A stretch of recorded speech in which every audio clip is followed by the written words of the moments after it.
Hold it up close to you now. Can you hear me now? We've been really excited about this night. Our board's waited about 3 months to get Sister DeWitt to come speak to us tonight, and I have really enjoyed the few visits that we've had on the phone, and know several people that have listened to her presentation in the past that have just ranted and raved about it. So I think this is going to be a great experience for all of us.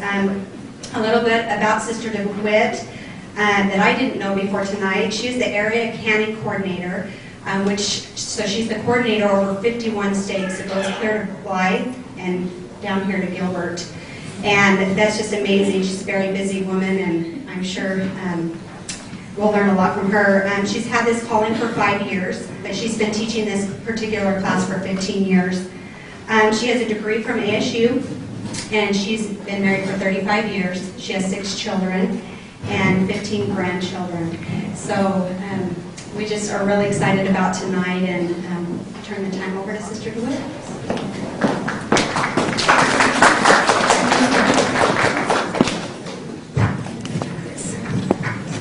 Tracy, just put it on the floor.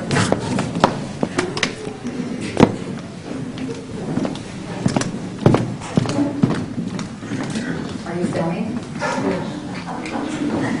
Good evening, brothers and sisters. I am really excited to be here tonight. First thing I'm going to ask you is, how many of you... Why you just get my microphone? Oh, I'm going to do 2 of them. No joke. Thank you. Let's see.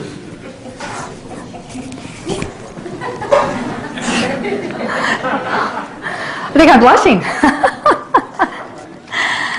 Oh, yeah, this is really strange. All right. We can do it. Oh, my gosh. All right. Get over it. How many of you have a cell phone? Raise your hands. Woohoo! How many of you have a year's supply of food? Raise your hands. All right.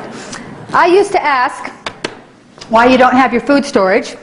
First off, I teach this class all over, probably 4, 5, 6 times a month for the last 5 years. So I have been all over and talked to hundreds and hundreds of people, and it's usually the same response. Just a few hands go up. When I was called to this position, one of the things that I was, I asked, what is it? The area canning coordinator, and they said, well, you do this and this and this, but part of your calling, and the biggest part, is that you are to inspire and motivate the saints in the area to get their food storage.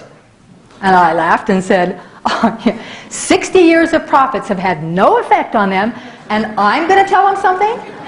So, right off the bat, self-esteem went down. I thought, I don't know what I'm going to do with this calling. I ended up doing this class. And I want to tell you right off the bat that this class is not sanctioned by the church. I'm not here under the authority of Salt Lake City or anything like that. I'm a mom. I'm a grandma. I've been doing food storage for a long time, and this is, bottom line, the way I do food storage. If you don't like it, brothers and sisters, please, is my phone number on that book? Please don't call me and tell me what a bad idea this is or how that's not going to work. There's 100 ways to do food storage. This is one. It's only one. If you like it, use it. If you don't like it, think how much you paid for the book. And it was worth every penny. All right. Now, I used to ask, why don't people have their food storage? And I always got the same answers. And so I came up with my own kind of a Dave Letterman style top reasons why I don't have my food storage. And I'm only going to do 5 because it's an hour-and-a-half class and it takes every minute of that. So we're going to do the top 5 reasons. Number 5, my neighbors have a 2-year supply. No, they don't. 80% of the members of the church have no food storage. So if your plan has been to, everybody's going to gather at the steak center and everybody's going to bring their food and we'll all share and Elijah's barrel will never empty and we'll all be happy, this is a bad plan. Because 80% of you aren't going to bring anything, but you're still going to show up to eat. So if this is your plan, get a new one. Number 4, I paid tithing for 20 years. The church can owe me a little food. Another misconception is that the church is storing food. We have silo grains all over the nation and all this food. In fact, there's this secret city under Salt Lake. They drive the little golf carts. There is a secret city, but they have no food there. It's just little, how many of you know about the secret city under Salt Lake? Okay. Some people look at me like, what? Yeah, there really is. but they're not storing food. All the food that the church has right now, all their stores across the nation, would feed 4% of the members of the church. Not the nation, but the members of the church. So here's another plan that is bad. If you're waiting for the church to store your food, you need a new plan. Both of these lessons are telling you nobody is storing food for you. And you're not storing food for yourself. So this is really a perfect time with all of the things that have been going on in the South. If people had had preparations, if they had had even 72-hour kits, this would not be happening. So we need to understand that the times are getting bad. We need to have our food. Number 3, I can't afford scrapbooking and food storage. The guys don't get this, but the girls do. You know what I'm talking about. The food storage program that you have in your hands, your little book, I wrote that probably 15 years ago, and I've expanded on it the last 5 years a lot. And what you've got in there, a lot of information, but bottom line here is the food storage program will cost you about $1 a day per person. Now, I asked you who had cell phones because almost everybody has a cell phone. If you say, I can't afford food storage, but you can afford a cell phone, something's wrong with your priorities. $1 a day. President Benson said the commandment to store food may be as essential to your temporal salvation as boarding the ark was in the days of Noah. Brothers and sisters, that's life and death. $1 a day. Your child's temporal salvation has to be worth $1 a day. So, make it a priority. Don't use money as an excuse. I'm not saying that everybody's wealthy, but honestly, I drive through your neighborhoods to get to these classes. I have never once driven past a mud hut. Never. They always are homes with 2-3 car garages. We live in the richest society in the history of the world. We have to be able to set priorities and say, I can afford $1 a day to save my child's life. Number 2, I'm waiting for the cannery to sell Papa John's dehydrated pizza. Food storage has a real stigma, and it's unfortunate. A lot of times when they're talking to me about doing this class, they'll say, now, we'd like to have refreshments afterwards, and they almost always say, we thought we'd have, what are you having tonight? Pardon me? Good, okay. You're not having pinto bean fudge. I mean, it's inevitable. We're going to have dehydrated apple crisp, you know, an apple cobbler with dehydrated apples and pinto bean fudge. And I'm going, guys, if you're going to make fudge, don't put pinto beans in it. Make real fudge. Put pinto beans in your chili. Food storage has a stigma that it's got to be something made out of wheat, and it doesn't. Food storage program you've got in your hands has things like chicken Alfredo, beef stew, tamale pie, rice pudding, chocolate chip cookies. You name it, brothers and sisters. There are very few things that you can't put in a food storage with this type of a program. And we'll get into that a little further. And the number one reason why I don't have my year's supply of food, I've got a job, 4 kids, going to school, 2 church callings. I just don't have time for my family's temporal salvation. Honestly, this is the number one reason. How many of you knew that this was going to be on food storage? I got to tell you, I'm always amazed that anybody shows up. How much boring can it get than food storage? I just go, I wouldn't go to a thing on food storage. You've been hearing about it for 60 years, if you're that old. Nobody's listening. Why would you come? Because you want to do it. I know you want to do it. You want to obey the prophet. It's just so overwhelming. How much is a year's supply? How much is it going to cost? Where do I put it? You're looking at this powdered milk and beans and wheat and salt, and you go, what can I make out of that? What's for dinner? It's overwhelming. Hopefully tonight, with the program that I'm going to give you, some of that will go away. That you will be able to say, hey, food storage makes sense. This is easy. I can do this. In fact, a lot of people have gotten real excited about food storage when they put it in the context of what we're going to do tonight. All right. Program isn't right or wrong. It is, you know, like I say, it's just the way I do food storage. Whether you're going to do 1-month kits, how many of you, does anybody not know what a 1-month kit is? That's one person. Where are you? Back in the back doesn't know what a 1 month kit. Comes in 2 boxes. It will feed 1 adult for 1 month. 7.5 cups of food per day. This will sustain life. Brothers and sisters, if you have no food storage, this is what you start with. You get a 1 month kit. If you want to live 2 months, you get 2 1 month kits. It's a simple process. The church made this so easy. It's the no-brainer to stay alive. And you know what? They want you to stay alive. I guarantee the Lord wants you to stay alive. 2 things are going to happen if you don't get your food storage. You're going to suffer really, really bad, and then you're going to die. And then you're going to go before the Lord, and He's going to be really mad at you because He needed you here. I don't need you up there. I've got Abraham and Joseph Smith and everybody you can name. I've got the leadership up here. I needed you down there. I trained you. I gave you wealth. I gave you health. I gave you everything that you could do to survive so that you could help bring forth Zion. And here you are dead because you didn't get your food supply. Because honestly, brothers and sisters, nobody's storing food for you. Nobody's storing food at all. So please, 1 month kits, that's the way to start. That will sustain life. Now, I did sustain life long time ago. So I got way beyond that. I got to where I'm looking at all this salt, wheat, and the basics, and I'm going, what's for dinner? I wanted more than that. So when you get to the point that you've got the basics and you want to go on, this is where you start with this book. It's based on worst case scenario. I'm a detail person, and it just, I thought, well, what if there's a flood? What if there's an earthquake? What if there's a nuclear war? What if? And so I just gave it the worst case scenario. I said, if we lost all electricity, lost all water, all power from the city, if I was on my own in my backyard, could I survive and feed my family? In the summertime, I would probably kill myself, so I don't need a whole year's supply, maybe just 6 months. But in the wintertime, we can survive. And that's the program here.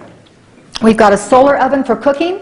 We've got all kinds of foods that are pre-cooked or prepared or whatever, and you can, with the water storage, who thought that up? Raise your hand. That cool thing back there. You are cool. I am so impressed. I walked in and went, look at that. I'm taking this home, and I'm going to, in fact, I'll probably start, can I put it in my book? I'll get your name and put your credit on there, because, we all get so much credit for what we do. Pay you later, like I get paid. All right. You can survive. That's the whole program here, worst case scenario. I can feed my family 365 days with what I've got in my house, if everything else shut down. Now, if everything doesn't shut down, I'm going to be dancing in the street thinking I've got a stove that all I have to do is turn on the heat, and I've got running water. But I'm not planning on that. I'm planning on a New Orleans scenario without all the water. We're not going to get a flood here, I wouldn't think. Okay, the system. In your book, and you don't have to turn to it right now, but page, probably the last page there. No, it's not. You guys didn't get an index, did you? There's no index page. Yeah, you'll just have to guess where everything is in the book. Whoever got the book from me, let's get an index page, because there should have been an index page, and we'll make up copies and just give them to whoever wants them. So leaders, get with me and we'll get that, because that's kind of an important page. The system itself is really, really simple, and that's what I taught for 15 years. Like 10 years ago, I was just teaching this, and that was kind of a neat system on how much is a year's supply of food. You are going to choose 7 meals that your family likes, 7 breakfasts and 7 dinners. My husband said, where's lunch? I said, honey, we're going to get up late, we're going to go to bed early. I'm not doing lunch. So if you want to do lunch, have a good time, do whatever you want, but I just do breakfast and dinner. We've got, if you're doing dinner, now you can choose 7 dinners, 7 breakfasts. You multiply it by 52. There's 52 weeks in the year. If spaghetti's one of your meals, you're going to have it 52 times over the year's time. Okay, 52 weeks times 52. Let's say it takes a pound of spaghetti and a jar of ragu to feed your family. You're going to buy 52 pounds of spaghetti, noodles, and 52 jars of ragu. You've got a year's supply. Move to your next recipe. Everything in it, you multiply by 52, you've got a year's supply. It's just that simple. Now you know down to the teaspoon of salt how much is a year's supply for your family. My personal food storage has 14 dinners, 9 breakfasts, and about 12 desserts. Chocolate cake, chocolate pudding, chocolate brownies, chocolate chip cookies. You know, your imagination is just about the only thing that's going, and your budget will be the time out there. But really, there are so many things that can be part of your supply. I like soups and stews and chilies because they're very simple to eat, to cook in the solar oven. They're one-pot meals, they're filling, they're not real expensive. You just can't have steak and baked potatoes. It's just not going to work. But there are a lot of things out there that you would never have thought could be food storage. So, in the book, you're going to see lots of recipes. Probably 14 different dinner recipes. Parmesan chicken and beef stew and all kinds of interesting things that you wouldn't have thought can be food storage. You are welcome to use the recipes. Absolutely go for it. Keep in mind, they are very basic recipes. My chili may not be half as good as your Grandma Ethel's chilies recipe. So what I'd like you to do is use the recipes to see what kind of things can be used, what kind of things, how to cook them in a solar oven. Like if you've got a killer recipe for chili, go ahead and see how mine works, how much it makes, how long it takes, and then use yours to do the 50 times 52. So if you're doing your own recipes, on page 21 of your book, when you're doing your own recipes, let's say you're making that chili and it takes a pound of pinto beans and a tablespoon of chili powder, a couple of the things that are in there. You're going to say, all right, on this sheet of paper that is, that's the equivalencies. You didn't get a shopping list either, guys. I'm so sorry. See, I never know what's going to show up. You'll have to make your own shopping list. Start with A, apples, apricots, blah, blah, blah, blah, blah, all the way down to yeast or whatever you have in it. Typical things that are going to be in your food storage. Do it on the computer so you can move everything around if you get it alphabetically out of line, and then print it up after you get that. But you've got probably a 3-page sheet of all these different things. Let's say pinto beans. You put down pinto beans, you're going to have 52 pounds of pinto beans and 52 tablespoons of chili powder for your chili recipe. You're going to go to the equivalencies page after you've got all your ingredients from all your recipes on your shopping list. You just, say like, if you have salt, and the first recipe takes 52 teaspoons, and the next one takes 26, you go 52, 26, Every recipe that you put down, you're going to keep a running tally of the salt, sugar, anything that goes in it. When you're done, you're going to be able to add that up and say, my whole year supply for all of my meals, I need 487 teaspoons of salt. Woo, okay, you go to this equivalencies page on 21, which you do have, and you see salt says that 1.5 tablespoons in an ounce, one of those containers of salt, is 26 ounces, equals 39 tablespoons or 117 teaspoons. So you're going to know by that and everything else that is on here exactly how many containers of salt, how many cans of apples, everything that's on there. This is a pretty concise list of things that go in food storage. So using this, you'll be able to translate your recipes into cans of apples, tablespoons of salt, or how many containers of salt. Okay, any questions about this system itself? Pretty simple, isn't it? See, that used to be my whole class. I'd be done by now. All right. Make your own menus. I take the little cards because I'll answer questions and then I get off track and I don't want to forget anything. Yes, sir? Sister Dewitt, is there anything else? I know this is a great comprehensive list. Is there any source like on the computer for other items that have equivalencies? No, because I did those all by myself with my little teaspoon and my little cup and everything, one by one. My children thought I was obsessed. They were going to send me to a psychologist, and I didn't, because I wasn't doing this at the time. I was just doing my own food storage. So that's just, you'll have to sit down with your teaspoon and your little 4th cup and do your own. You're welcome. All right. Where do you store a year's supply of food? People have come up with all kinds of ingenious things, little tables with tablecloths over the top, and there's 500 pounds of wheat under it, and you'd never guess. You don't have to do that. A whole year's supply for one person using this kind of a system will fit into 10 of the boxes like you get from the cannery that holds the 6 number 10 cans. 10 boxes fit under a twin-size bed. It's perfect. I mean, it just slides right under there. You've got your whole year's supply under one bed. You want to keep everything, well, let's see. Twin-size bed, don't store in the garage. You do not want your food in the garage, with the exception of a few items. Wheat is one of them. You can store wheat in your attic where it gets to be 180 degrees. Really, really hot, really, really cold, wheat does fine. So don't think that you have to keep your wheat in the house. Sugar, you can keep that outside. Toilet paper, that's about it. Everything else you should keep inside. Don't can baking powder or baking soda. Don't do anything to those. Leave them in their original containers because they tend to blow up. So keep that in mind. Sugar, don't can your sugar. I know it comes canned, but they have to do that for FDA regulations, things like that. Sugar doesn't go bad. It goes hard. You get a baseball bat, give it a tap, it's back. It's no problem. Keep sugar. Get those big buckets, the big 5-gallon buckets, and either line it with plastic and pour the sugar in if you want to save space, or just put the sugar bags in there and then just put the lid on it. And your sugar is good forever. It just doesn't. I shouldn't say forever. Years and years. 15, 20 years, your sugar should stay good. It's wasting money to put it in a can and put a packet in it. It costs you $1 to do that, so don't can your sugar. I know you do that in the 1-month kits, but if you're not going to do the 1-month kits, if you're going to do the 7 meals, then you will get specifically what you want. 1-month kits, it gives you a whole can of sugar and a whole can of wheat. That sugar is just not going to, it's going to far outlast the wheat. So decide how you want to do that.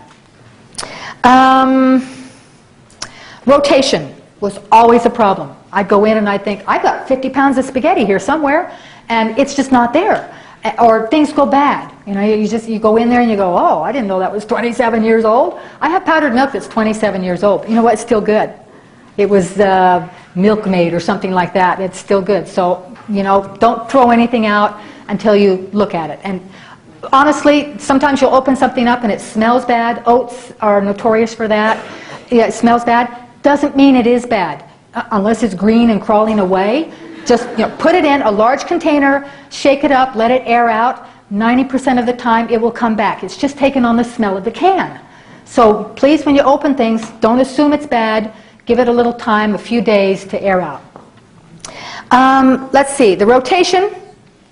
Everything that I do in this rotation system is based on long shelf life. I'm all about how long can I make this last, because that means I don't have to rotate it very often. The shortest shelf life I have is 3 years, and that's potato pearls and powdered milk. And quite honestly, if you keep it in a cool, dark place or dry place, it will last longer. I have powdered milk and potato pearls that are 5 years old, and they're still good. Sometimes the potato pearls will go a little dark. We call them toasted. So, they still taste good. Yes? I know. Usually I say a cool, dark place. I'll go, where is there a cool, dark place in the Valley of the Sun? Unless you're dead. Yeah, 75, 80 degrees, typical house temperature. Oh yeah, you're fine. You're fine. Yep, 80 degrees, anywhere between 78 and 82, depending on if it's summer. Interesting that we can live with 78-degree weather when it's wintertime, but in the summertime we can live with 82. Anybody else do that? Just me?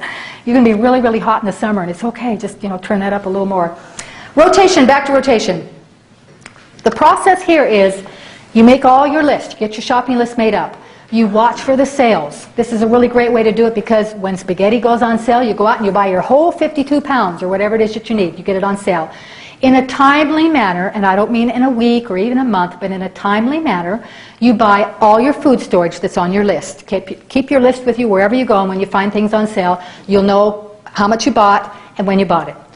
You're going to store under your beds. Whatever's under your bed cannot be more important than your family's temporal salvation, so take it out and put something else, put it somewhere else. You get your like potato pearls and powdered milk, things that have the shorter shelf life, keep them in the same area so that you're not, when it's time to rotate, you're not going through every room. You get a little book. The little book is your food storage book, and you're going to say canned 15 cans of powdered milk in September of '05, and it goes under the bed. Whatever else, it all goes under the bed, and you keep a list. Becky's room has all these different things, and John's room has this. Every year, say New Year's Day, you get your book out. You go through it and you say, oh, look, 3 years ago I canned powdered milk and potato pearls, and they're going to expire. They're not quite yet, but when they get close to expiration, I give it the 3 years, because it really does last longer if you take good care of it. Don't store it in your garage.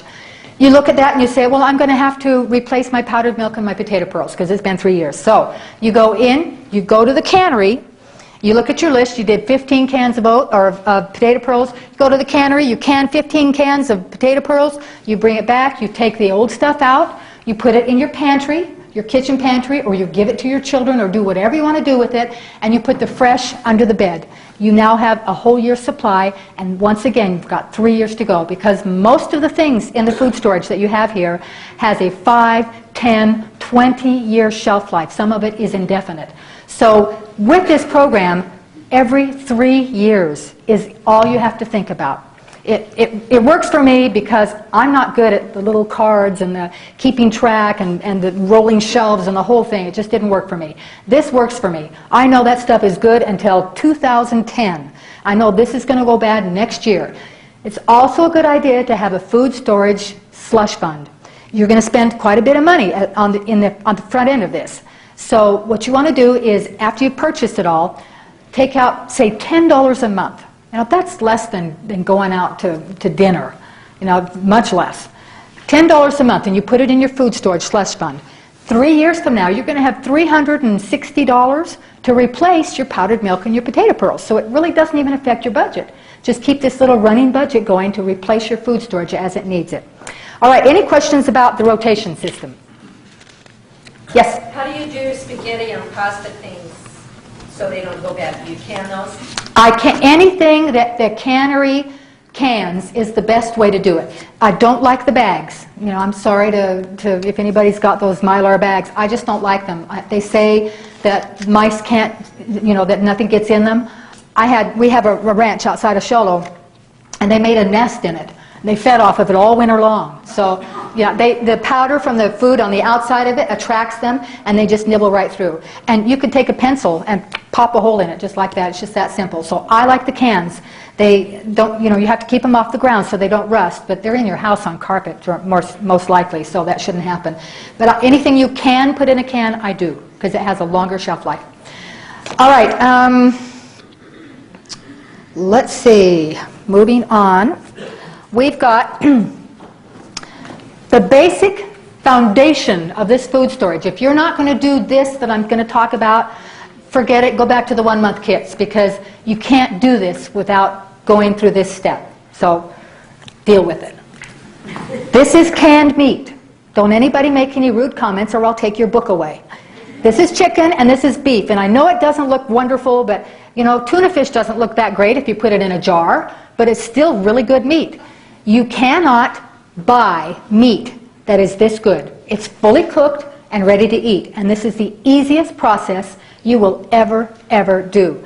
I can put up 100 pounds of meat in one day, from 8 in the morning until maybe 4 in the afternoon. 100 pounds. You figure if you have a pound of meat every day, in 3 days I could do my whole year's supply in 3 days using 2 canners. The process here is first off, when you get canned meat, like at Costco, you have a can of chicken, it's a 3-pound can. That can is going to last maybe 2 years because it's metal. The meat in this jar has a minimum 10-year shelf life. I say 10 years, we have meat that's 20 years old, and it's still good. But I say 10 years because, you know, you can spend 3 days doing new meat every 10 years. So I give this a really long shelf life. You can can anything. Chicken, beef, moose, caribou, snake, anything you can get your hands on. If it's meat, you can can it. The exceptions are processed meats like hot dogs and bologna and turkey ham. You can't do those, they go mushy. The process here, you take raw meat. That's the beauty of it. Now, if you get a canner and you get the book, it's going to tell you to cook it first. Do what you want, but I don't do it that way, neither do any of the people that I do this with. We would never cook it first because then it's double processed, and it's just not as good. Oh, let me finish with the can. If you get the can of chicken and you pay like $3 a pound, we have done the test. You get a pound of skin and bones, a pound of liquid, and a pound of meat. I got a full pound of chicken out of this. 1 pint holds a pound of meat. It makes its own juice. There's no water. There's nothing added to it but a little bit of salt. You take raw meat, you slam it in the jar, you do the process, it's in the book. Detailed instructions in the book. You don't even look at your instructions if you buy one of these because the instructions in my book are better. They're more detailed. You're going to do everything you need to do with the lid, heat it and all that. You put it in a canner. You cook it for, it's 75 minutes for pints and an hour and a half for quarts. Quart holds 2 pounds of meat, pint holds 1 pound. You take it out, you wipe it off, you put it in the box, and you shove it under the bed, and you've got your meat for your food storage, minimum 10 years. Fully cooked, ready to eat. It could not be simpler. Yes? So you don't suggest rotating it, like using it? That's the biggest problem, is that it's impossible not to use. It's so good, it's so convenient. I mean, you think about what you guys make. If you make chicken enchiladas, chicken soup, chicken delight, any kind of chicken salad sandwiches, chicken tacos, beef tacos, anything that you have meat, it's fully cooked and ready to eat. You open it up and you can have dinner in 15 minutes. So your biggest problem isn't having it sit under the bed, it's keeping it under the bed because you use it. So when meat goes on sale, I just go down, and that's the nice part too, everything goes on sale. You don't pay full price for anything. So it's time saving, it's money saving, and it's an amazing food storage, because with this, your food storage now includes beef stew, chicken delight, Parmesan chicken, taco pie, and just about anything. Enchiladas, you've got real meat. Your options are TVP. Has anybody had TVP? If you have a dog, even your dog won't eat TVP. And I'm not making a joke. Nobody can eat TVP. It's really disgusting. When you compare it to real meat. And I know it looks really strange. One girl called it a science experiment. I'm going, you know what? It is tender. It's delicious. It's absolutely amazing. And you bought it on sale. You can can it in 1 day, and it lasts minimum 10 years. So for food storage, this is a must. Yes? I have 2 questions. Do you usually use, like, for your chicken breasts? Anything. Or anything? I do, just because they're really easy and they've been really cheap lately, but boneless, skinless. But if you can do legs, I just don't like to use the space with bones because I'm not going to eat the bones. But it, you know, just depends on what you want to do. Someone else had a question. Well, I have another question too. Your canner right there, you suggest using that kind of canner. Okay, let's go to the canner. But if you have a different kind of pressure canner, it still works okay? This is 70 years old. 70. I bring this because it's a smaller one, and because it's an antique, and because it tells you it still works. If you buy a canner, you will hand it down to your grandchildren. They won't know what to do with it, but you'll hand it down to them. I mean, how many of you know how to can meat? This has been around for almost 100 years, and nobody knows how to do it. They look at this and they go, ooh, they get all disgusted, and I'm just laughing, going, I know you buy tuna fish. I know you do. And that's all this is. It's just other kinds of meat that you have done yourself. The process could not be simpler, ladies and gentlemen. You know, you take the lid off. Buying a canner, I've already gone through the process, so I'm going to tell you what to buy. In the book, it gives you details on what kind of canner to buy. If you already have a canner and it has a gasket, the rubber gasket, then that's fine. You know, it's the first thing to go. If you don't have a canner, do not buy one with a gasket. Because I guarantee at some point you're going to put all your meat in there and you're going to turn it on, and steam's going to pour out every place except where it should, because the gasket always goes bad. Get a metal-to-metal canner. First, I'm going to tell you the price. If you buy a brand new one, it's going to cost you $150 for a beautiful canner. It's just, I mean, it's gorgeous. It'll do double stacks of pints. You can do 7 quarts. It's beautiful. It's in the book, it's a 921, 21 quart. But I have since, when I used to tell people, don't bother buying a used one, just get a nice one, it'll last forever. I have since gone to eBay and bought 5 canners.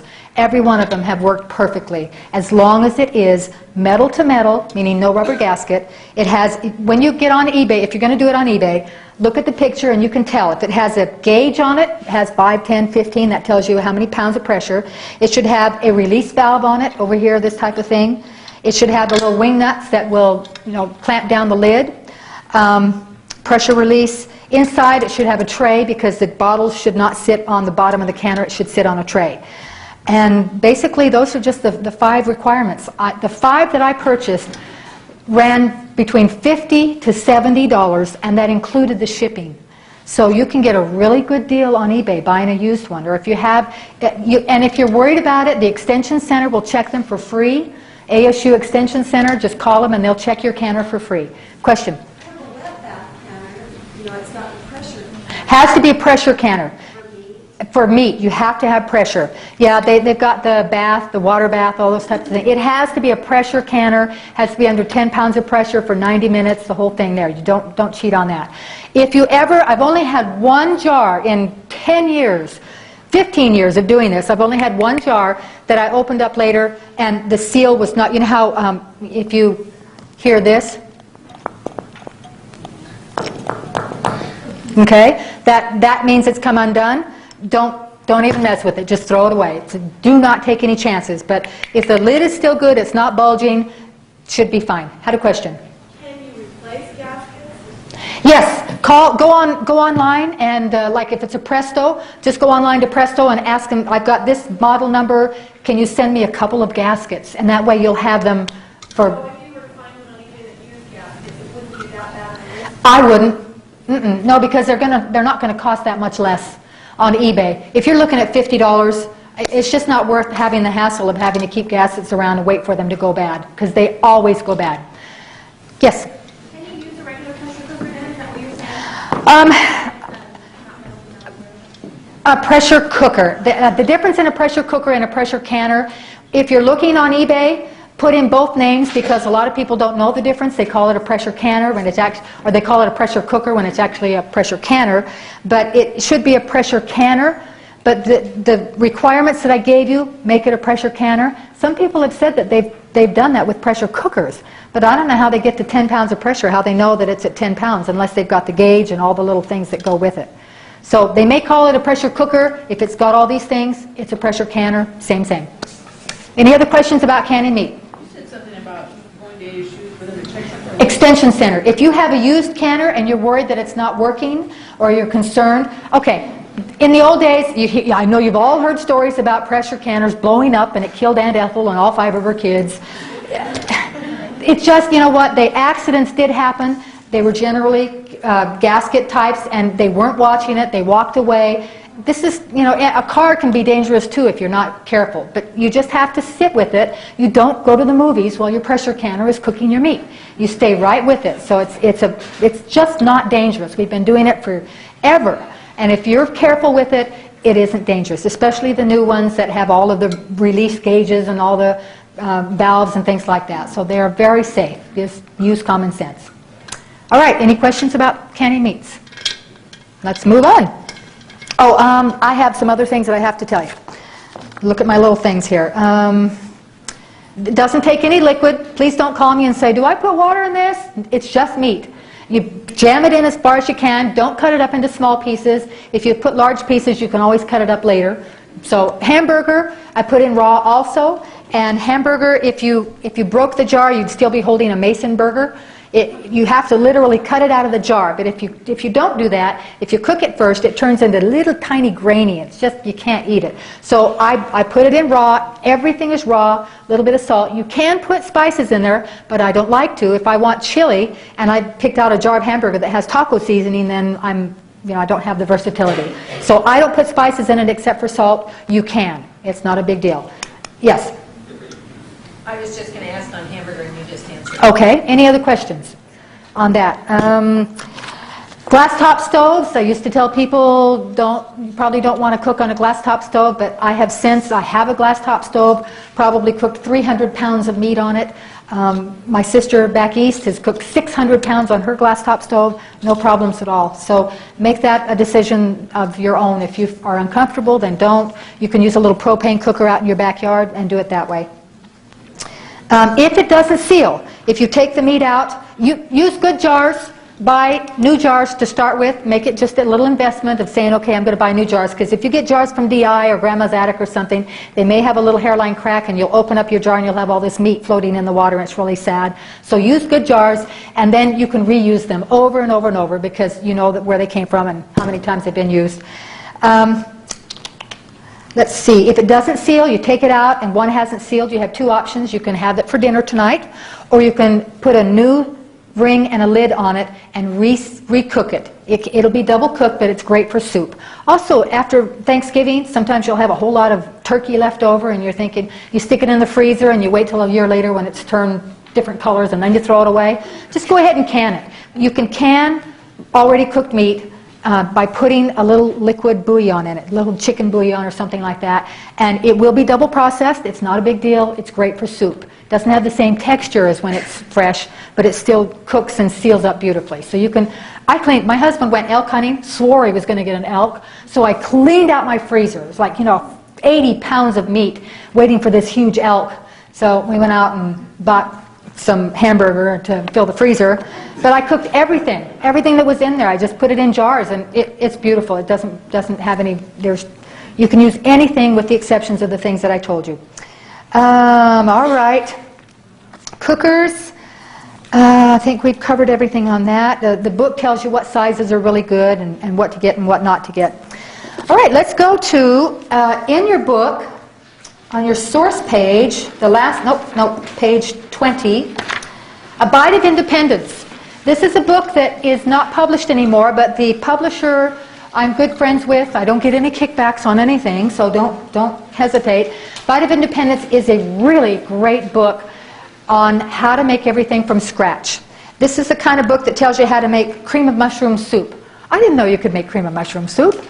Little can costs 85 cents. If you do casseroles, if you have a lot of kids and you make casseroles, you're spending a lot of money on that little can of soup. You can make your own cream of mushroom soup with nothing but flour, soup base, some spices, and milk, and it costs like 15 cents for 2 quarts. And you make it fresh. You can cook it in the solar oven. So rather than storing cans of food that have a really short shelf life, you don't know how long they were in the store, you can have cream of mushroom soup in your cans that have 15 and 20-year shelf life. The things that, like flour, you grind that up, use white flour, white wheat, you grind that up, you use your other spices, and you've got a shelf life that went from 2 years to 15 or 20 years. Tomato soup, graham crackers, soy milk, peanut butter, enchilada sauce, chocolate cake, all the different things that you would want to have in your food storage rather than buying them ready-made and have a short shelf life, like a cake mix. You have your own. You have your own recipe for a cake mix. It uses flour, sugar, cocoa, salt, things that have a really long shelf life. So The Bite of Independence, if you have another book that gives you things from scratch, that's great. If not, this is a really good book for all those kinds of things. The book that you have has a lot of the recipes in it. It has graham crackers and tomato soup and cream of mushroom soup. So there's a lot of things in the book. Before you go out and buy this book, check the book that you've got and see if those things, the things that you might need, aren't already in there. There are things that I call sacred food.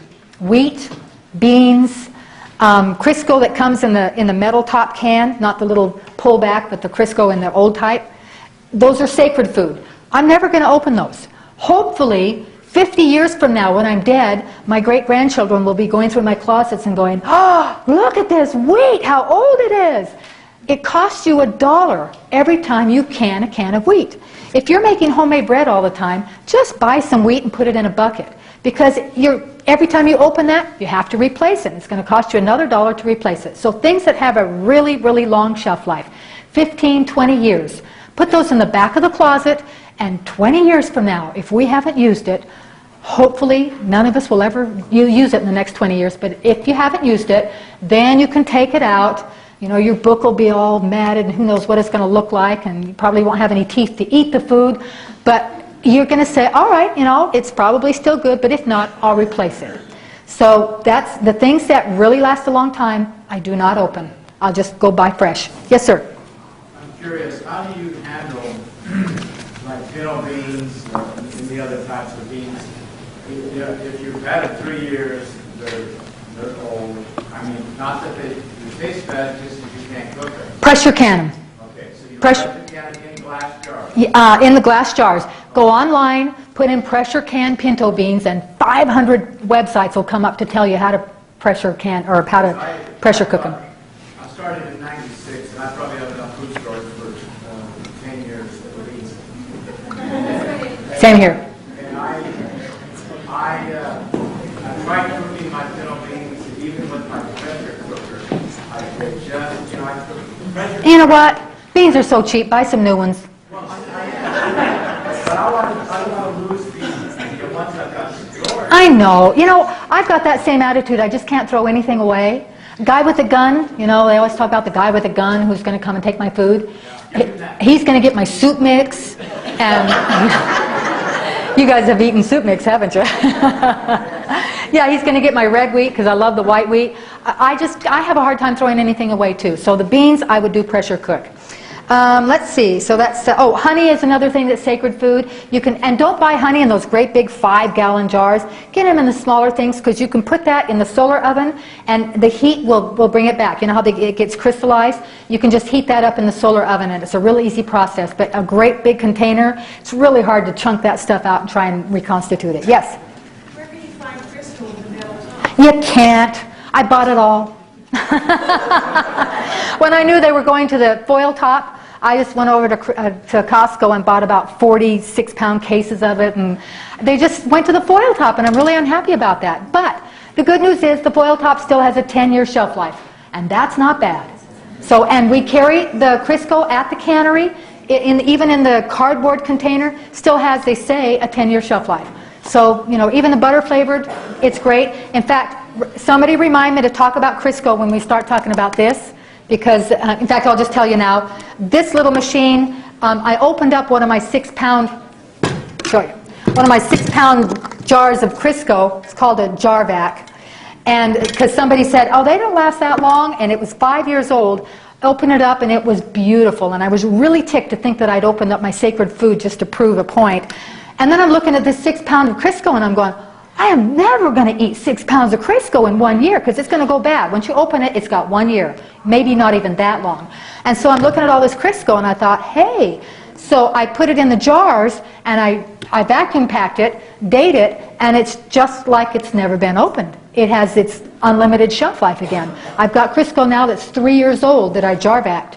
And we'll talk about more of the jar vacuum, but just so you know that you can do Crisco. If you, in fact, you might want to take your Crisco or your butter flavor, whatever, take it out of the container and jar vac it for your own daily use. You open it up, you unseal it, you take out what you want, you seal it back up. It's just like it's never been opened.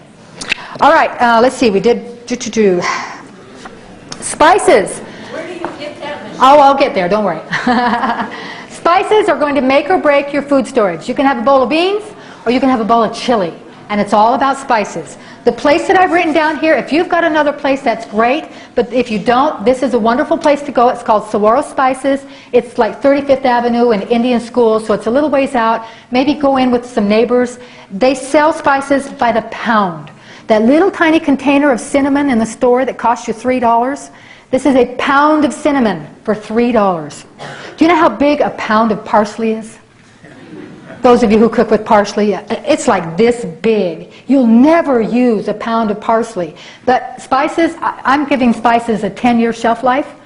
They'll probably last longer, and a lot of people won't let spices go more than 6 months. I'm just not that big of a snob in my, you know, I'm not that big of a gourmet. But they're so cheap. Go ahead and replace them. If you want to replace them every year or every 5 years, put whatever number you want on replacement for spices because they last a long time. Put them in a jar. Put the lid on it. Don't vacuum pack it. The vacuum pack, the fine powders will ruin your jar vac, so don't. Just put a lid on it and stick it in a box, mark your box, and shove it under the bed. And I gave my spices a 10-year shelf life. I should make it less because they're so cheap, but you do what you want on that. Spices just can't beat the per pound. Let's see. How many of you said you had your food storage? Raise your hands. How are you going to cook it?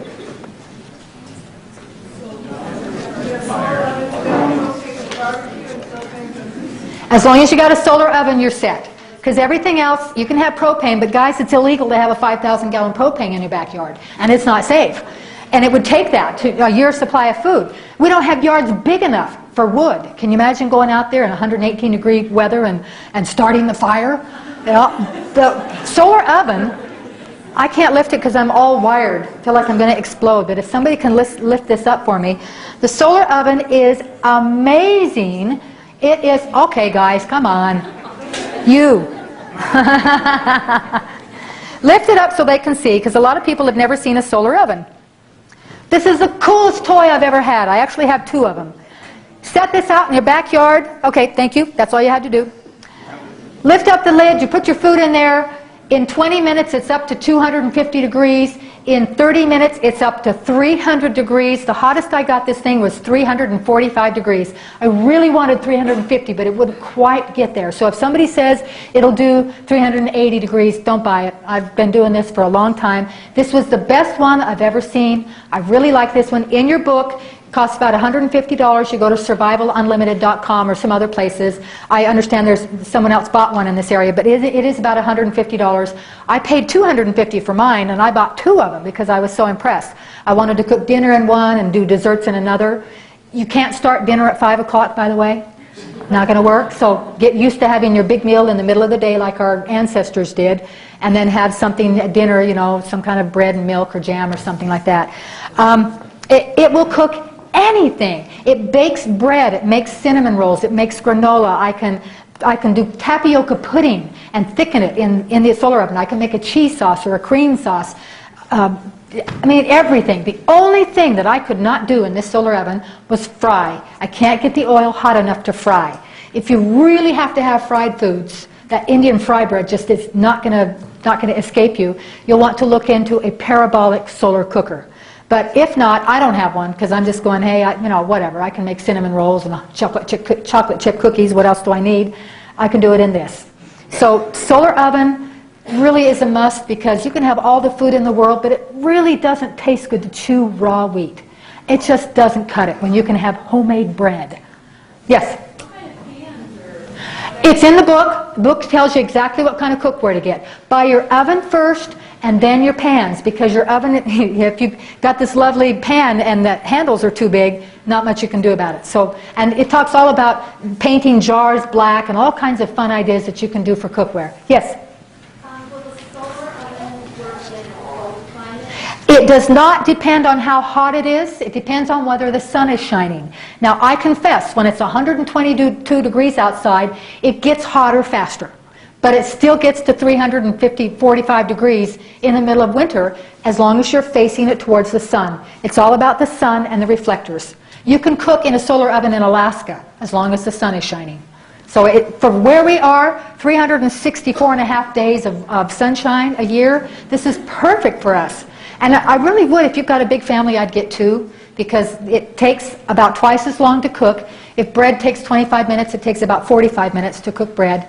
But it browns bread beautifully. It really, I've been so impressed with how the solar oven makes food just like my regular oven. It is an oven. All right, any other questions on the solar oven? Yes? Is it easy to clean? Yes. I've never cleaned mine. The pans are, yeah. If you spill in it, yeah, you know, you're going to have to get it out of the sun and clean it because it'll bake it on there. And it has a fairly fragile paint on the inside. And if you look at mine really close, you'll see that the paint peeled off. I preheated it without leaving a little crack open. So follow the instructions in the book. Yeah, if you don't spill things in it, there is no cleaning. You just open it up and take things out. Does it store compact? And now it's It is like a suitcase. That thing folds up. I carried it in. It's just like a suitcase. It's no big. It's like a podium. You know, the podiums that you see in church. It's about that size and it has a handle. You could carry it with you on a 72-hour trek. If emergencies came up, this would be perfect to have. You grab some of your food and get your solar oven. You can sterilize water. All kinds of things can be done in your solar oven, and it's in the book. So we won't go any further. Unless there's really an important question, we'll move on from the solar oven. Get 1. Get 2. All right. All right. Somebody always asks, what happens when it rains? Because, you know, what do you do when it rains? You can't, if the sun's not shining, you can't cook in a solar oven. But when the sun is shining, you do this. And this was so cool. Let's see, 2003. So it's been 2 years ago. I spent most of the summer cooking out in my solar oven, making cool things like jar breads and jar cakes and jar brownies and jar muffins and jar cornbread. And the process is you cook the food without the ring and without the lid. You cook, this is a Ghirardelli chocolate fudge nut brownie. You cook it, put your batter in or your dough or whatever it is. The instructions are in the book. You cook it in your solar oven or your regular oven. If we have electricity, use your oven. Put it in there, you cook it. When it's all done, take it out, put a lid on it, put a ring on it, and within about 3 minutes, it's sealed. And it's fully cooked, ready to eat. And I ate breads, brownies, cakes, and cornbread that was 2 years old.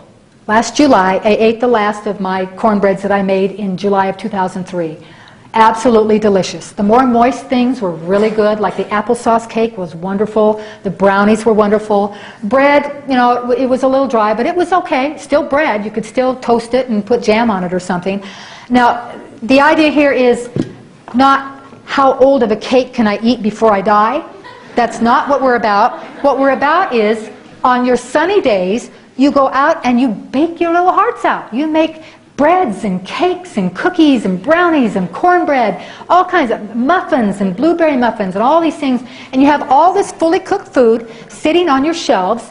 And when that rainy day comes, you say, oh gosh, kids, I'm so sorry. We're going to have chocolate cake for dinner tonight, and chicken sandwiches, and whatever, because you've got fully cooked meat, fully cooked bread, fully cooked desserts, all sitting on your shelf. Now you might think, gee, after a year, after a month, wouldn't it have food poisoning, or wouldn't it be dangerous?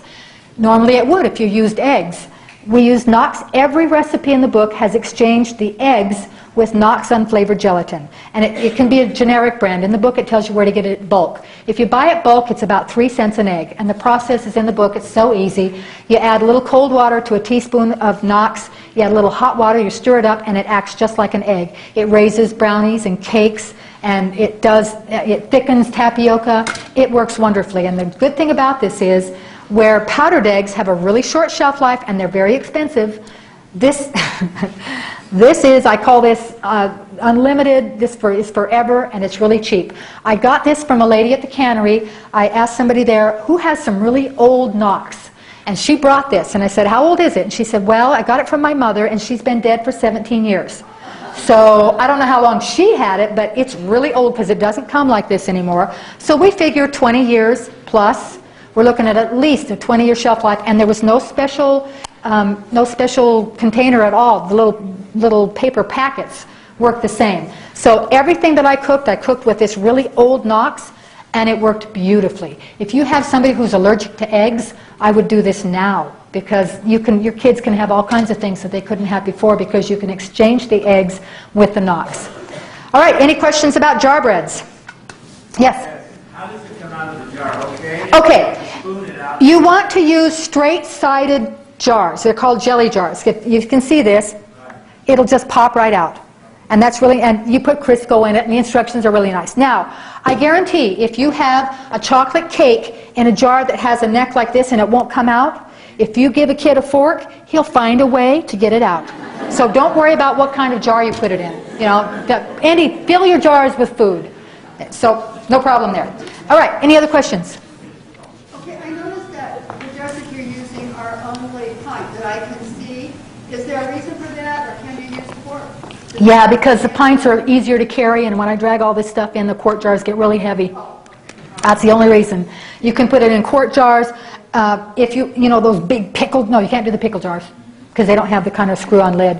Any kind of jar that has this kind of lid, the canning lid, any size jar will work just fine. And like I say, the straight-sided is nice, but straight-sided jars are nice, but you don't have to use that. Yes? So breads are the only things that you can save in a can in an oven, and they will seal as long as you don't put eggs in it. Breads, cakes, cookies. Well, bread ready. Baking, all your bakery things, yes. Yeah, you can't do chicken, you can't do any of that kind of stuff. Just the baking items. That's why it's called jar cakes.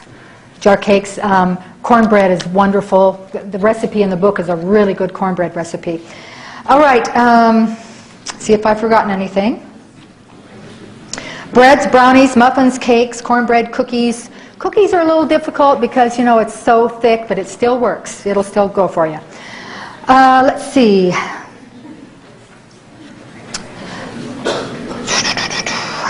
Covered all that.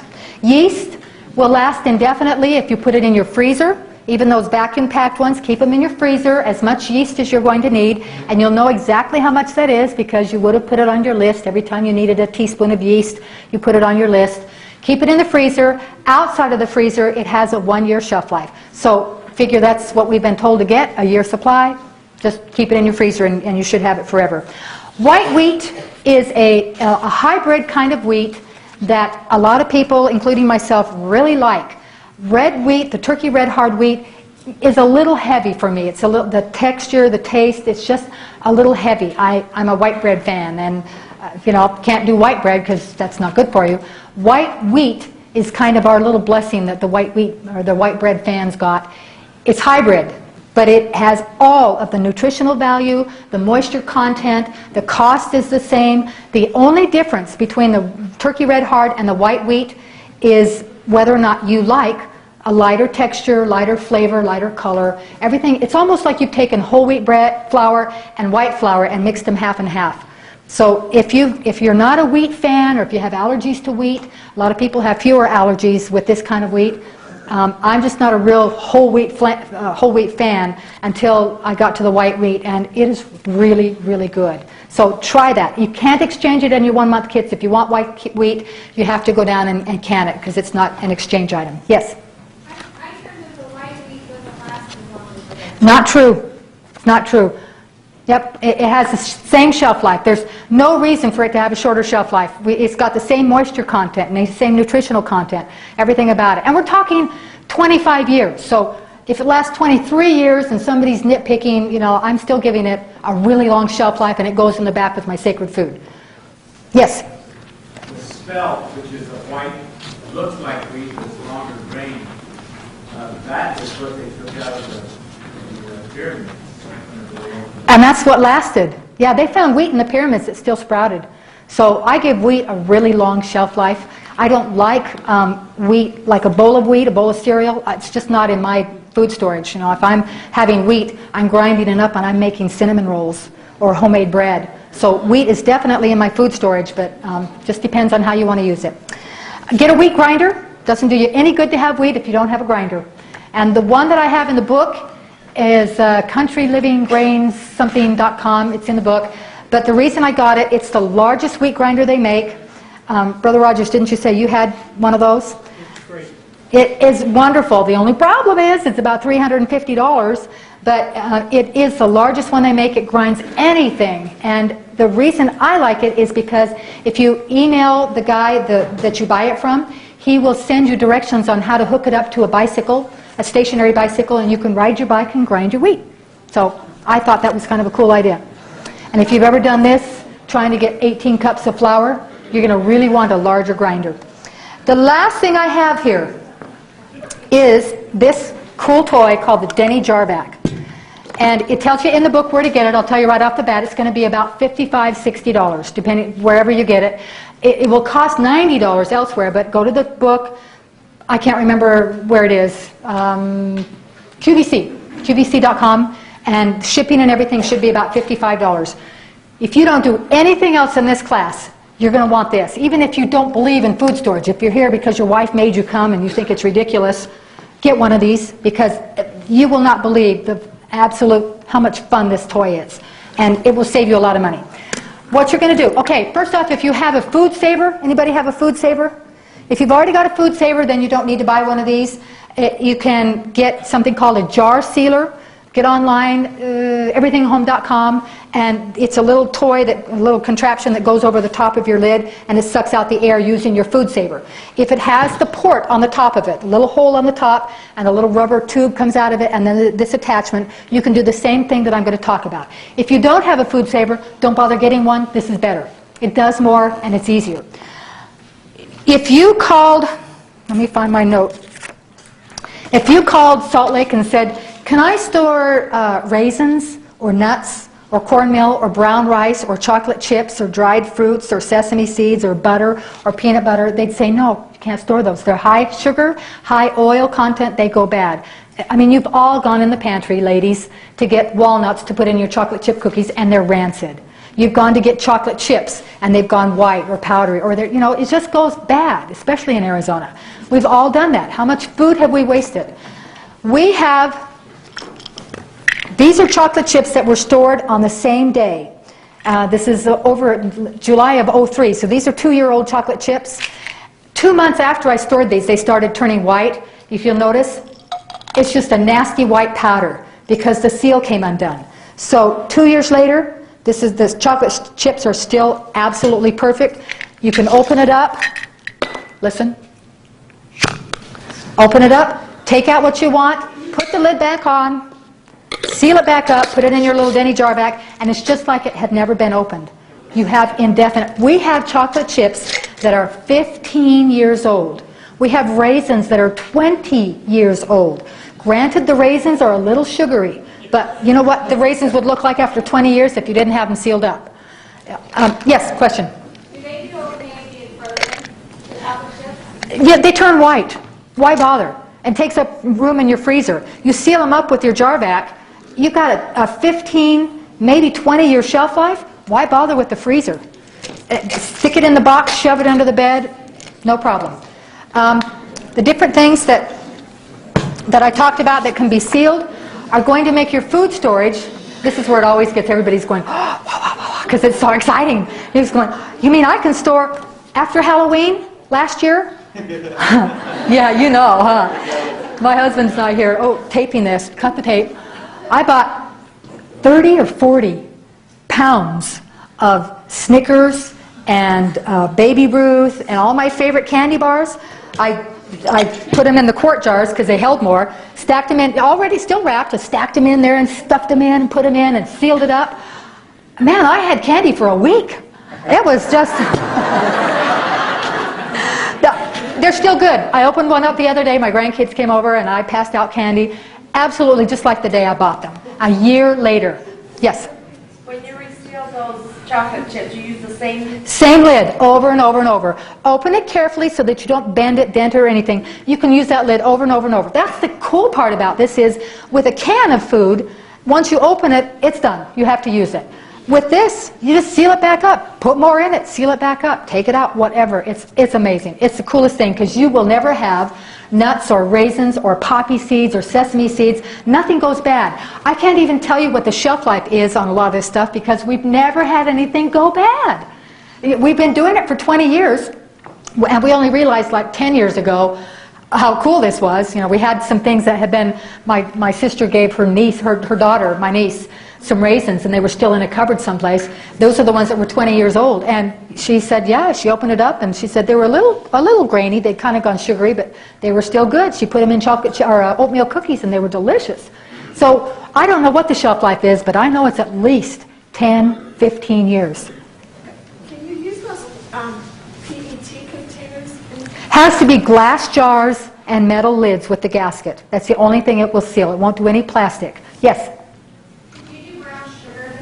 Yes, that's how I do my brown sugar. Put them in the jars. Although, you know, you don't have to. You can put brown sugar in the buckets. It shouldn't go bad. I'm going to give it maybe 5 years.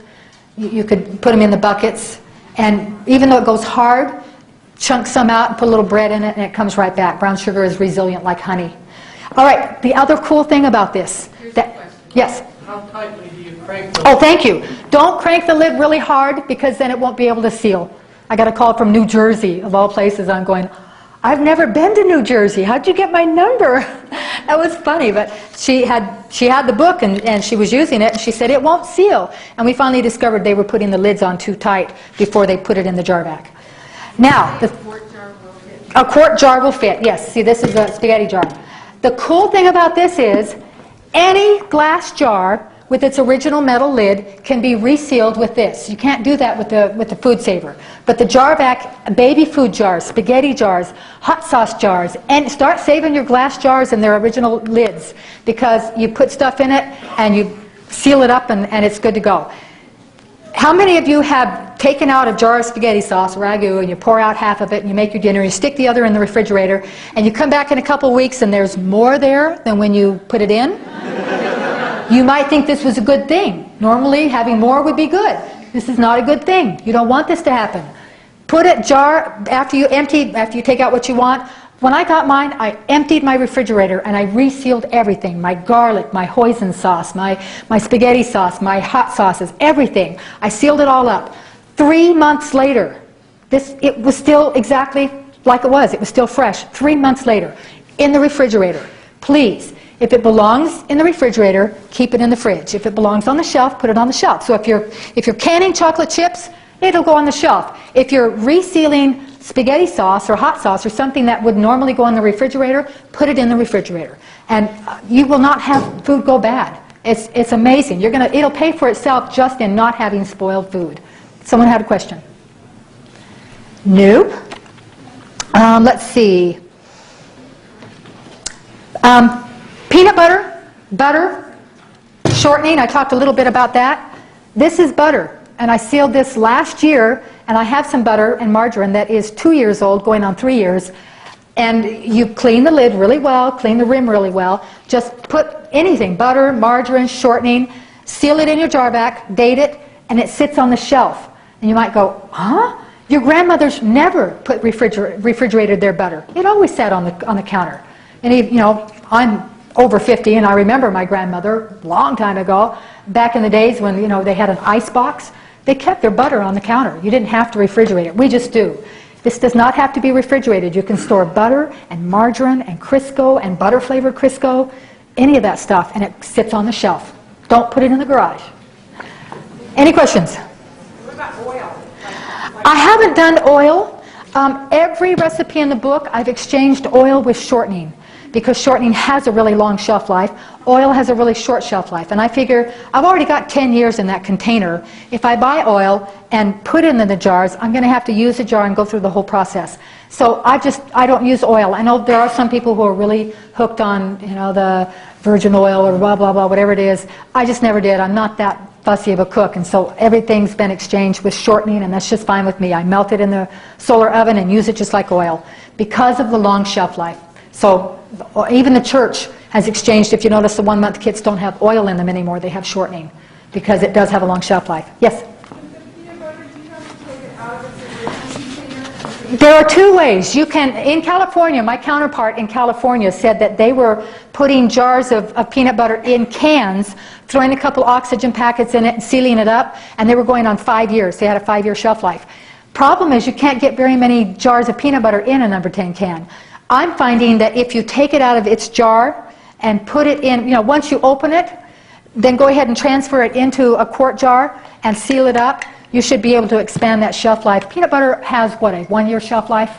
Once you open it, maybe not even that long. So, most of them come in a plastic container and it's very permeable. It just doesn't keep the air out. It's hard to find anything in a glass container anymore. So transfer it into the glass container, seal it up, should have, I'm guessing, 3-4 year shelf life, maybe longer. In that thing? In the jar back. Yes? Have you tried homemade cheese? Oh, tell me about it. Well, I like it the first day it comes out of the press because it's real squeaky. Have you tried to put it in there and so You make homemade cheese? every day it's squeaky? I always feel so unworthy when I do these classes because, you guys are here because you're interested in it. You probably know more than I do anyway, but, here's somebody who makes homemade cheese. No, I don't make homemade cheese. I've never tried putting it in a jar. I do know if you put cheese, regular cheese, like the cruddy stuff from the store, it will go in a jar and it will extend that shelf life. I keep my cheese in the freezer. That's probably bad, but, I do know, and I found this out last year, that Kraft makes a canned cheese. Go online and see if you can look it up with Kraft. It's a yellow cheese tasting type thing, like a cheddar cheese, a mild cheddar cheese. It's more of a white color, but I think it's a 1 pound can, and we're looking at a 5-year shelf life.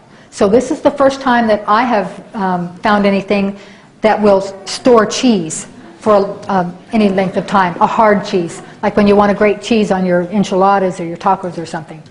So that's where I would go for the cheese. Any other questions? So can you put cheese in it? You can put it in the jar back, yeah. Yeah, just cut it into smaller pieces and put it in your jar and seal it up. It lasts much longer. A lot of things, you can do a lot of things with it. It actually comes with a cool little attachment here. I don't use it, I feel like I'm the Veggie Vita, whatever that, Lucy, I Love Lucy thing. Only old people would remember that. Yeah, thank you. Has this cool little attachment, and it has metal lids with rubber underneath it. And you can put that over a metal or a jar, glass bowl of some kind, a round bowl. You put that on it, and you put this on it, and it will suck the air out of the bowl and seal this lid onto the bowl. So that if you have a green salad or a fruit salad, or if you're marinating meat, it will actually, if you poke holes, it will suck the marinade into the meat because of the pressure. It's a great little toy. It comes with 3 size lids, so that if you get one of these, you'll know what those lids are for. Fruit salad, you make a fresh fruit salad, it'll last for days. So that's another little addition to it. What else? Any other questions? I think we're about done. Can we talk honestly about powdered milk? You don't want an honest answer about powdered milk. Powdered milk is powdered milk. There's nothing we can do about it. It's nasty. We hate it. I don't drink it. You know, they say eat what you store and store what you eat. That means except for powdered milk. If you have real milk, don't drink powdered milk. Store powdered milk. Drink the real stuff. All I do with powdered milk is cook with it, and it works just fine. It doesn't make a big difference when you're cooking with it. But I would never drink powdered milk. It's just awful. So, yes? DI, if you're buying it for jar cakes and jar back stuff, DI sells them for $1. Go to yard sales, grandma's attic, whatever. If you're looking for the jars for meats, we sell them at the cannery, and they're as cheap as they get, with the exception of Big Lots. You know, Big Lots will sell them. I think they're 50 cents a jar or something like that. So those are the 2 places that I found. And we carry quart and pint, but we don't carry wide mouth. And Big Lots will carry the wide mouth. So those are your 2 places for the cheapest. In season, sometimes Walmart will carry them, but they're usually more expensive. All right. Any other questions? Powdered milk. Yes? I'm not an expert, but my mother used to, it's not a perfect solution, my mother used to go out and buy, when she's ready to rotate it, she'd buy whole milk and mix it half and half. And that way, that's what we drink. It wasn't too bad. She was trying to make the whole milk stretch. If we're in a worst case scenario, we won't have whole milk, and we're going to have to drink it. You know, that's why I say I don't have any whole milk in my food storage as far as drinking. You know, I got the chocolate. What is it? No, the orange drink and the hot chocolate. Those are my drinks. But the powdered milk is simply for cooking, and I have a lot of powdered milk because I do a lot of cooking with it. Tapioca, the different things, all the different things that I cook with. But drinking, you know, and they found that kids don't really need as much milk as we thought they did. So, you know, you use your own judgment on that, how much milk you think your kids are going to drink. I'd love to see you make your kids drink powdered milk. Any other questions? I appreciate your coming, brothers and sisters. Like I said, oh, go ahead. I'm sorry. That's all right. That's what I'm here for. I have this wheat that's like 20 years old, and when I cracked open a bucket, you know, it was stored with the dry ice, I think is what they had done. Oh, it's the buckets. Don't use buckets.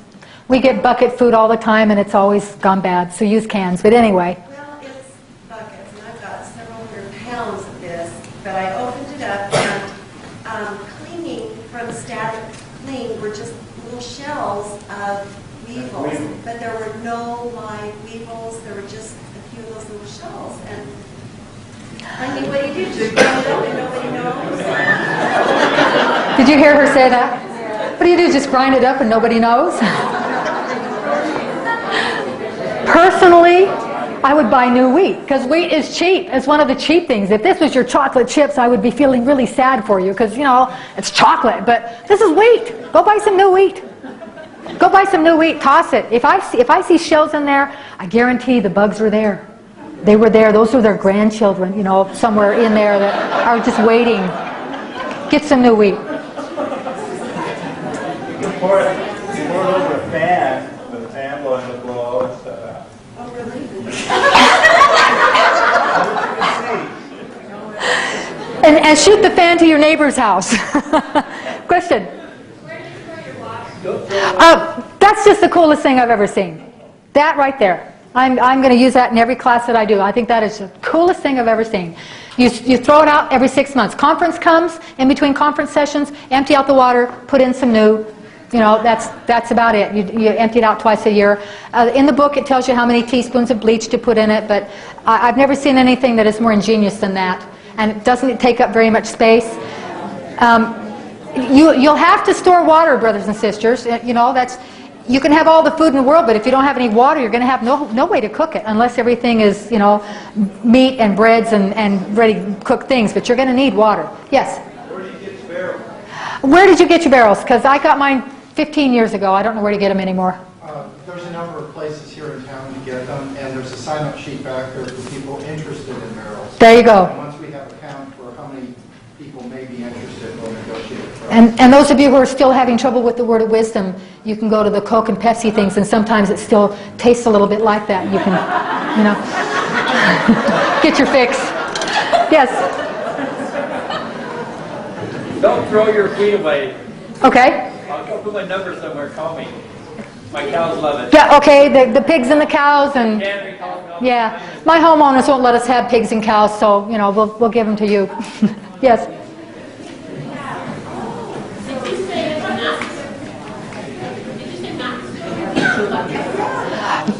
Don't store in buckets. If it's already in buckets, what we're finding is people are coming to the cannery a lot with the buckets because they'll open it up and find that the food has not lasted. The buckets are plastic. They're just permeable. There's no way to get around it. The metal is going to be better. If it's already in buckets, you might want to check it, and you might want to transfer it into cans before it does go bad. Yeah, I'm sorry. I have lots and lots of buckets myself. Yes? For water, can we store it without the chlorine if we decide to, if we're Rotate. What was that? How often would you have to rotate water if you don't put the chlorine in it? I have 3,000-gallon tanks. Where do you guys live? And it'll last a year in there because it's black and it's UV protected and it inhibits the growth, algae growth. It'll last a whole year. But 55 gallons, No. not going to last a year. Without bleach, do you think you could go 3 months? Easily. Okay, all right, there's the expert. I am not the expert on water. I have a little tiny thing like that of water because it would take forever to cover water in the desert. All I'm going to tell you is you have to have it. Yes? Why not use the bleach? I think sometimes the taste that people get the taste isn't real good. I used to put 55 gallons around and use a quarter cup of liquid in it, so it's powdered. Right. I don't even think it... Yeah. And you could boil it in your solar oven to kind of get rid of the taste if you wanted to do some of that, but, yes? Would you repeat what you said with your character? Gee, I wish I could. You said A quarter cup of bleach. Whatever's in the book, that's what I suggest. I don't think it's as much as a quarter cup. He was saying he doesn't taste it. I usually do. I'm not real fond of it, but, people in New Orleans would have loved to have had a 55-gallon barrel of bleach of water with a quarter cup of bleach. Back in the back. You know how long water bottles will last if you just buy them at the Sam's Club? Don't, unless it says PETA on the bottom, don't store water in milk jugs and that kind of stuff because they will deteriorate and crack and you'll have this really ugly water stain on the top of your ceiling if you have put it up in your second story. Want to ask me how I know that?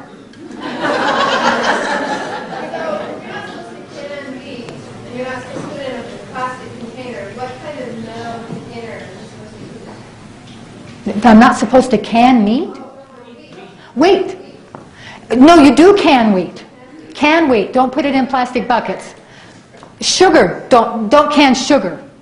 Yeah, wheat definitely put in the cans. It has a really long shelf life. It's just, indestructible almost.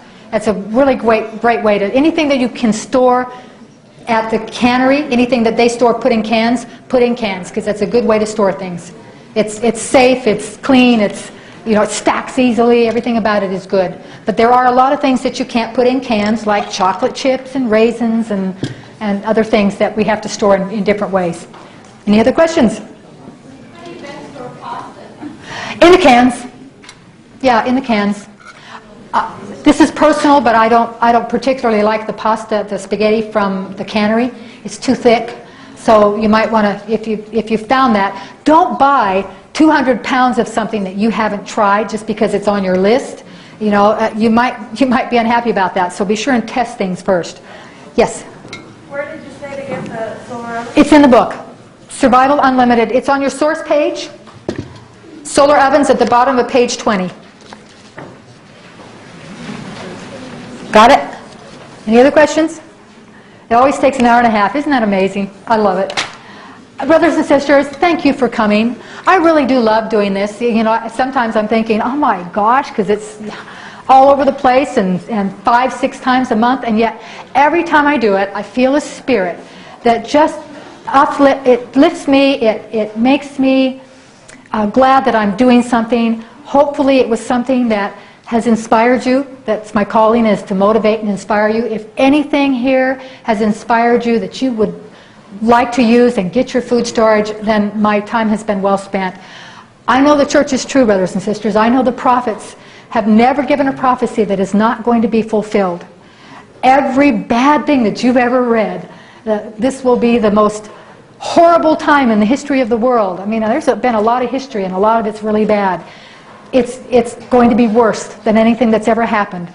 I'll tell you what, it's better to have it and not need it than need it and not have it. And the church has far too long been ignoring the prophecies and the counsel of the prophets. I pray, brothers and sisters, that you will feel the Spirit, that you will have a desire to be prepared and to follow the counsel of the prophets. And if you use anything here, that's great. If you get the 1-month kits, get 12 of them. Whatever it takes to make sure that your family will survive whatever may happen. And if nothing happens, man, we should get down on our knees and thank our Father in heaven that we have lived through a time that has been such a blessing in our lives. I hope we don't go through hard times, but somebody's going to. And if you're not getting food storage, you're teaching your children not to get it. And they'll teach their children. And it'll go all down those lines. If you are a believer in it and you teach your children it's important, you will save generations. If it never happens to you or your children, somewhere down the line, you will have a direct effect on keeping those children alive and saving them to bring forth Zion. And I say this in the name of Jesus Christ. Amen. Amen. Okay, everything.